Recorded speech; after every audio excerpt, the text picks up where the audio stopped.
अजमेर के circuit house में आयोजित महिला अधिवेशन में कांग्रेस की राष्ट्रीय महिला अध्यक्ष अलका लांबा ने कार्यकर्ताओं में नया जोश भर दिया। उन्होंने कांग्रेस को मजबूत कर केंद्र सरकार की नीतियों के खिलाफ लड़ाई तेज करने का आह्वान किया है। अपने संबोधन में अलका लांबा भावुक भी नजर आई और बेटियों को लेकर बड़ा संदेश देते हुए कहा, बेटियों को पढ़ाओ और बेटियों को बचाओ। उन्होंने कन्या भ्रूण हत्या और समाज में बढ़ते नशे पर चिंता जताते हुए महिलाओं से एकजुट होने की अपील की है।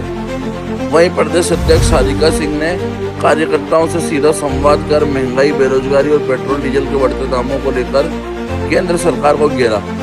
इस दौरान अजमेर डेयरी अध्यक्ष रामचंद्र चौधरी ने बड़ा ऐलान करते हुए कहा कि जल्द ही 10,000 महिलाओं का विशाल महासम्मेलन आयोजित कर अलका लांबा और राधिका सिंह को फिर से अजमेर बुलाया जाएगा। फांसी की सजा है होनी है। इतनी फांसी हुई बताओ।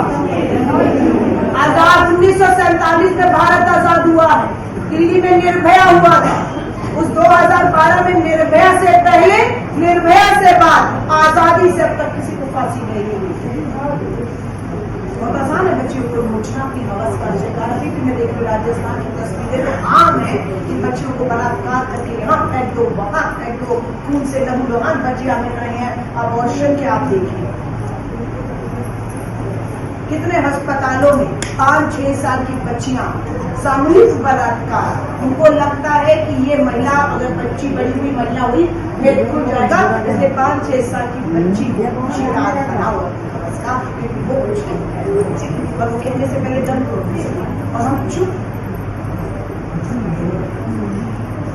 तो आप सबसे मैं एक ही बात कहूँ, जानकारी हासिल करने के लिए कोई अब स्कूल जाने की जरूरत नहीं कि मैं पढ़ी लिखी नहीं हूँ। एक ये मुझे बात महिलाओं की कि अरे हम पढ़े लिखे हैं, कोई स्कूल में किताब में काखा नहीं पढ़ने जाना।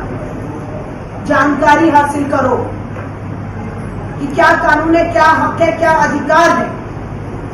अगर नशा, मेरी बहन ने कहा, मुद्दा है, फूंक डालो सारी शराब की दुकानों को अगर हिम्मत हो तो। नहीं, आप थोड़ी ऐसे करोगे और आएगा आपके ऊपर। नहीं, पुलिस, सरकार शराब अगर आपके घर बर्बाद कर रही है, शराब के नशे में आपकी बेटी पर कोई हाथ डाल रहा है, तो कैसे बर्दाश्त कर जाओगी इस शराब से? बात ये कि पहल कौन करे,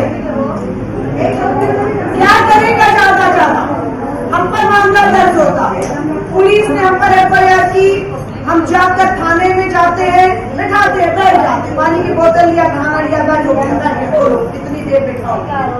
अभी तो सजा भी हो गई मुझे, 2 साल जेल बिठाओगे, बिठाओ तो 2 साल जेल के बाद फिर आ जाए। इससे ज्यादा कोई क्या कर लेगा? लेकिन जो आज आपके साथ, हमारे साथ, बच्चियों के साथ हो रहा है, कम से कम उससे तो कम है 2 साल जेल में होगा ना।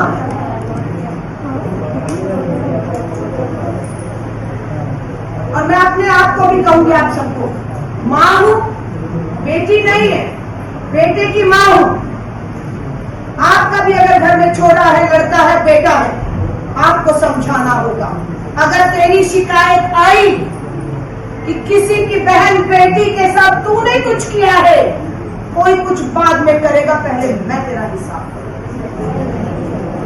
जिस दिन माँ ने ये कह दिया बेटे को, उस दिन माँ भी फख्र से सीना उठाकर चलेगी, मेरा बच्चा ऐसा है, किसी बच्ची पर। मैंने देखा हरियाणा में 2-3 जगह पर ऐसे कि बेटियां स्कूल से आ रही है, 4 लड़के जा रहे हैं और मुंह उधर कर लिया पीठ दीवार की तरफ। बोला क्या है कि अरे बेटियां जा रही है, हमारी बहन बेटियां हैं, असहज ना हो जाए, इसलिए मुंह उधर कर लिया, निकल। छोटी सी बात थी बस, संस्कार है, ये हमारे ही संस्कार है। अगर माँ हूं तो अपने बेटे को भी कहकर आती, अगर किसी की बहन बेटी गुजर रही हो तो नजर नीचे कर देना, खुद नजर ऊंची करके आगे जब तुमने कभी अपने बेटे को, आदमी को, घर को कहाँ जा रहे हो, कहाँ से आ रहे हो, कहाँ चुराहे मोहल्ले पर बाइक, स्कूटर, पान की दुकान पे बैठते हो, लोग बहन बेटियों को गुजरना होता है, उन्हें असहज महसूस करो, बस इतना ही बहुत है। लेकिन नहीं, स्कूटर पे, बाइक पर, चौराहों पर बैठकर दूसरे की बेटियों को ऊपर से नीचे तक देखना, फीते कसना। अपने भी बता दो, घर में बहन बेटी है, तुम किसी के साथ करोगे तो तुम्हारी बहन बेटी के साथ भी कोई करेगा, तुम रुकोगे तो वो भी रुक जाएगी। वहीं से तो शुरुआत करो, कहीं से शुरुआत। समस्याएं देश में बहुत है, कहने का मनरेगा। ये केंद्र की भाजपा सरकार सिर्फ बेटियों की दुश्मन नहीं है, उन्हें राष्ट्रपिता महात्मा गांधी जी का भी नाम पसंद नहीं। मनरेगा से महात्मा गांधी जी का नाम हटा दिया, उन्होंने कहा हटा दो, लेकिन मनरेगा के दिन और दिहाड़ी तो बढ़ा दो। लेकिन नहीं, जब कोरोना काल था तब मनरेगा ही था जो गाँव में विकास चल रहा था, लोगों को काम और कमाइयां मिलती थी और घर चल रहे थे और लोग मौत के मुंह ले जा रहे थे। ये शुरुआत कांग्रेस ने। आज प्रधानमंत्री जी जल और जीवन की बात करते हैं, महिलाएं कुएं में उतर के जिंदगी और मौत के बीच में मटकी पानी के लिए पीने से।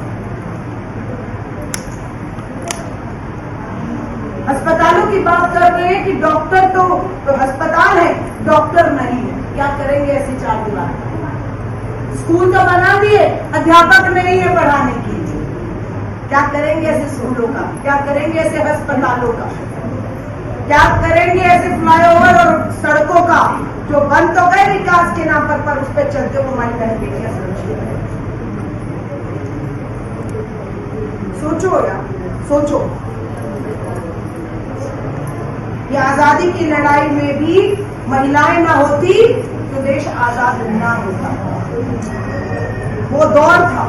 आज क्या है, घर में बैठे सबके पास मोबाइल है, व्हाट्सएप ग्रुप बने हुए हैं, एक फोन करो वीडियो पर बैठ के। राजीव गांधी जी जब कहते थे इस देश में कंप्यूटर क्रांति आएगी, युग बदलेगा, युग बदल गया, कंप्यूटर मोबाइल आ गए। आज हम फोन पे बैठकर अमेरिका से यहाँ पर बैठ के आमने सामने बात करते हैं, लेकिन उस बदले युग का आप क्या फायदा उठा रही है?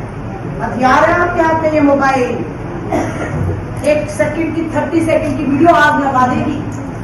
अगर आपने कह दिया कि नहीं मंजूर ठेका, नहीं मंजूर नशा शराब, नहीं होने दूंगी बच्चों को बर्बाद, नहीं चढ़ेंगी हमारी बेटियां दहेज की आग में। जिस घर में बेटी दहेज की आग में जली है, निकल आओ घर से बाहर, घेर लो उस घर को जब तक उसके ऊपर कार्रवाई ना हो। एक आदमी कहते हैं मेरे पास तो पैसा है, मैं तो अपनी खुशी से बच्ची को दे रहा हूँ, लेकिन बड़ी बहू के पास पैसा था, माँ बाप ने दे दिया, छोटी का नहीं दे रहा, तो क्या बोला? एक पड़ोस ने दे दिया, दूसरे पड़ोस के घर बहू कुछ नहीं लेकर आई, क्योंकि मेरी तो इज्जत खत्म हो गई। रिश्तेदार पूछ रहे हैं पड़ोस की बहू क्या लेकर आई है, और ये नहीं सोचते उसका बाप कितना कर्ज लेकर, आप सुधारी लेकर तुम्हारे लिए कपड़े